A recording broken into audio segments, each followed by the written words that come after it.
If you're here to study, work, buy or sell property, apply for a business permit, get a driver's license, open a bank account, whatever it is, you won't get it done without an NIE.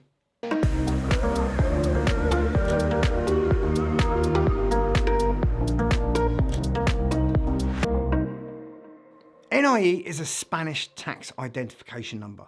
It's assigned by the Spanish authorities to any foreigner. NIE is short for Número de Identificación de Extranjero, identification number for foreigners. It's unique and it's personal to you. It's required for all resident and non-resident foreigners with financial, professional or social affairs in Spain, regardless of whether you're a European citizen or from a non-EU country. Now, before taking all of the documentation in person to one of the immigration offices, which is usually in a designated police station, you must apply for your appointment online. Once you've done that, you'll need to get 2 copies of the EX15 application form. In Spanish, it's called the solicitud. You'll also need a photocopy of your passport and 2 passport photos, a valid address in Spain, and a reason to need an NIE.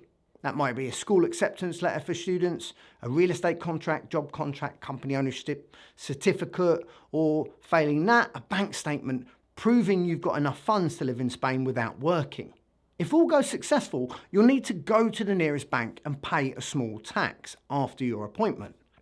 The process can take anywhere from 2 to 6 weeks, so just relax and be patient. In the meantime, you'll be given a resguardo, an official receipt and proof that you're waiting for your NIE. Now, warning, the process can be a pain. The queues in the police station can take a while and the paperwork must be in order. If there's a stamp missing or one less photocopy, you will not pass go and collect 200 quid. Even though I can speak Spanish, I hired a professional to come and help me. These are the guys that I use, so it might be worth reaching out for you too. Either way, you're going to need an NIE, so stop putting it off and go and get it done. We'll see you in the next one. Of course, if you've already got your NIE and you've run into some other problems, let us know what they are in the comments.